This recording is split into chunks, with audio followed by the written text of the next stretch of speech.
Dear fellow traders, in this video I would like to talk about meme stocks and meme coins, but my focus will be mostly on meme stocks, and we are going to have a data-driven approach to meme and how we should deal with it. So, what's a meme stock? A meme stock is a stock that experienced significant and sudden increase in popularity and trading volume, often driven by online communities and social media platforms. However, I have a different approach. I believe if in less than 1 month we see trading volume close to total outstanding share, it's a meme stock, regardless of the market cap, regardless of uh, any other factor, if it's popular on social media or not.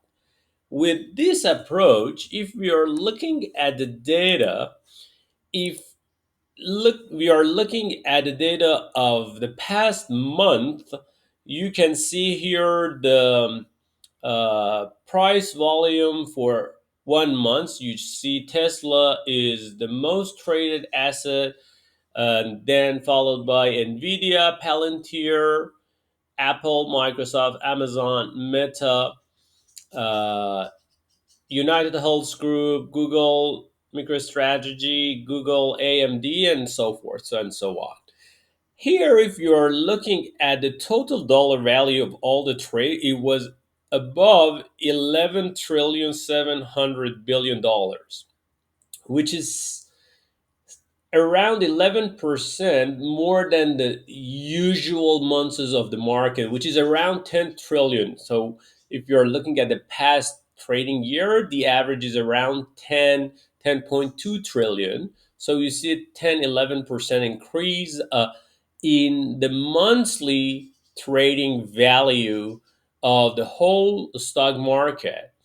But if you're looking at the break this data down, you can see Tesla owns 6.5%, the top five ticker owns 18%, top 10, 25%, which is almost the same number. Top 50, 41%, and top 100% covers 51% of the market, all the trades in the market, which is almost the same thing. And if you add another 100 ticker, you reach to 62%. So when you are making a watch list, if you are going from 100 to 200 tickers with the highest trading value in the market, you just add something around 11%. Because of that, I believe it's best to focus on the top 100 tickers, which gives us the whole idea of where money goes in the stock market. Now, if you are looking at the top 20 meme stocks, um they have around 8% of all the dollars of the market. But what makes this significant, they only own half percent, like 0.5% of the market caps. So this makes it very significant.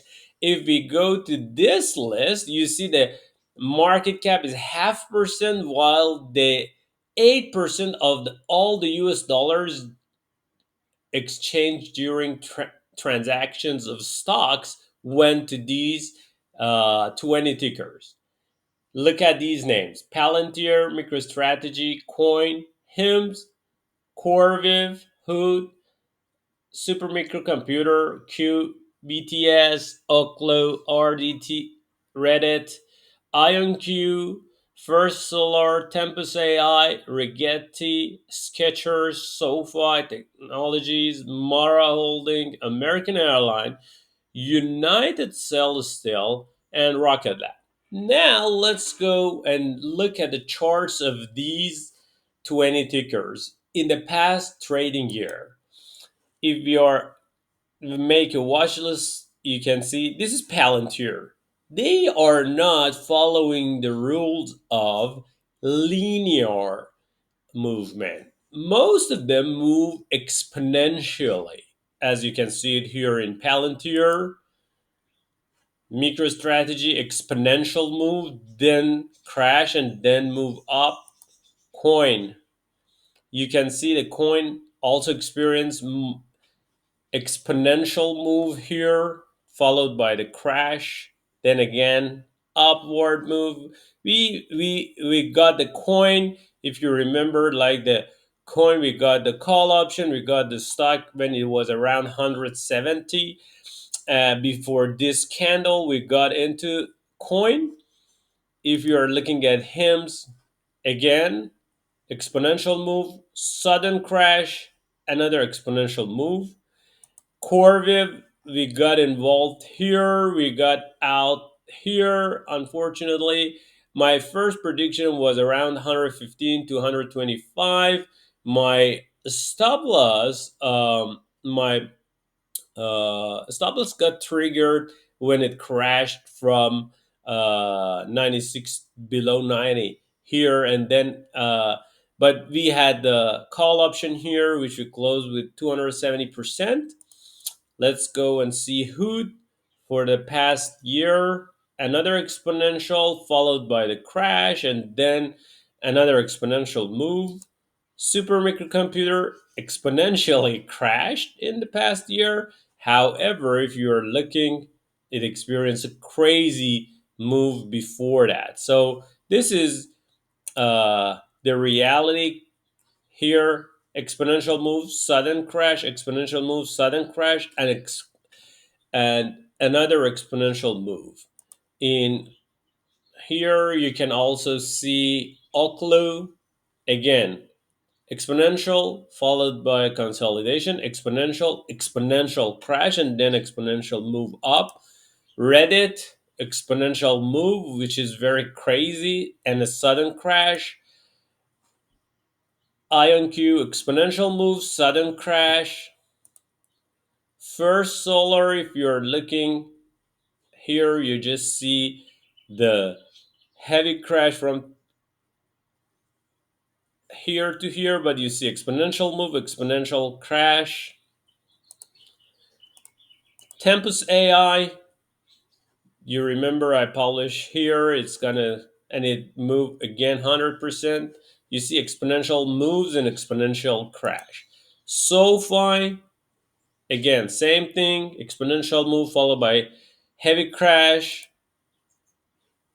Again, you can see exponential move, heavy crash, exponential move, heavy crash. Here you can see all asset corporation just go up exponentially. Here you can see X again. You see it gets into exponential move.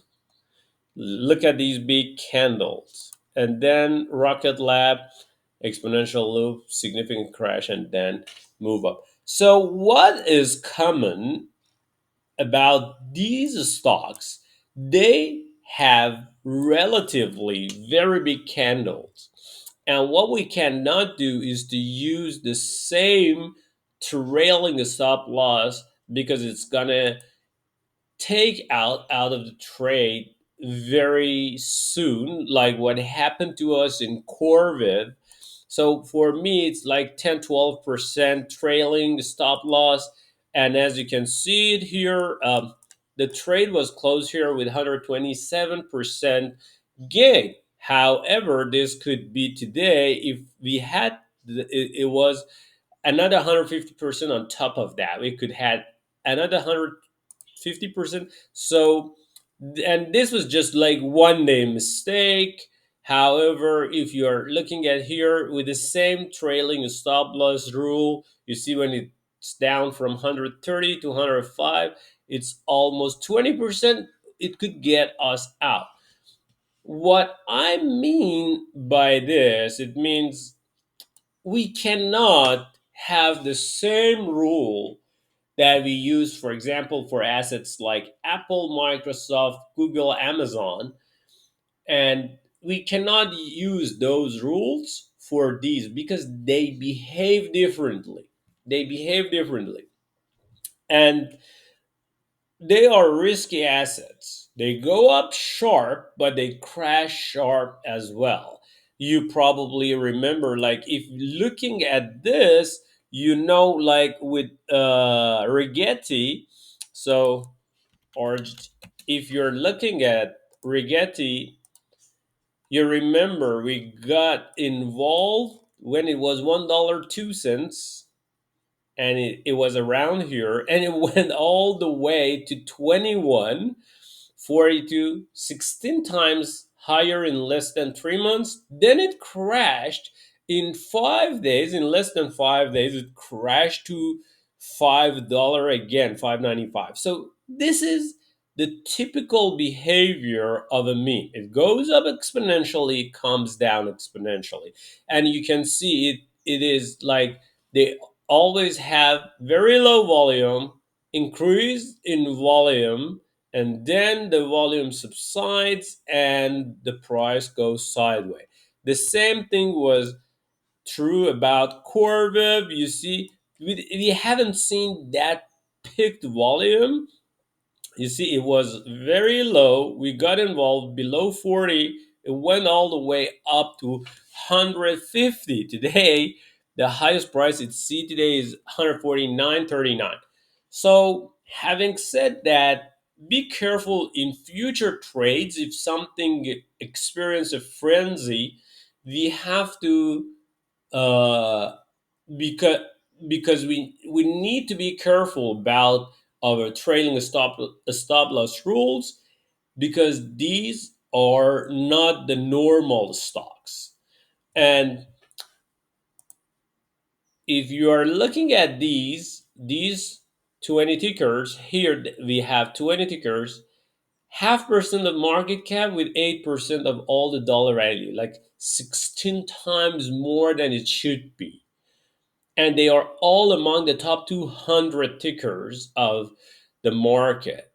So the distribution of the dollars in the market are very uneven. Less than 1% of all tickers absorb 51% of all the dollars, which is 100 ticker out of 13,750 tickers.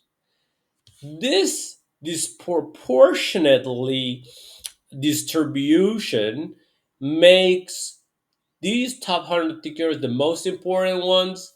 If you are an active trader, better to look on these. If you are an active investor, better to look on these. I believe there is no value going beyond the top 200 tickers with the highest dollar value of the trades. And based on this, we can easily detect what is a meme stock. If you are looking at these meme index, which is the percentage of the trades relative to the market cap, which means if you're looking at most of these, for example, if you're looking at the HIMS, 5 times the market cap in 1 month. This shows most people get in and out. Most in players get in and out, and they not stay there forever. Or if you're looking at qubits, almost 8 times the total outstanding share. This number for Rigetti is around 5. For Mara, it's around 2. For Corviv, if you are looking, it's 111% of total outstanding share traded in the last month. So this clear, even for Palantir, which is a big company with $300 billion market cap, you see all it's like 87% of total outstanding share exchanged during just 1 month. For MicroStrategy, 110% of total outstanding. For Coinbase, 124. This also shows not every player stay in the game for the whole run, and most people get in and out.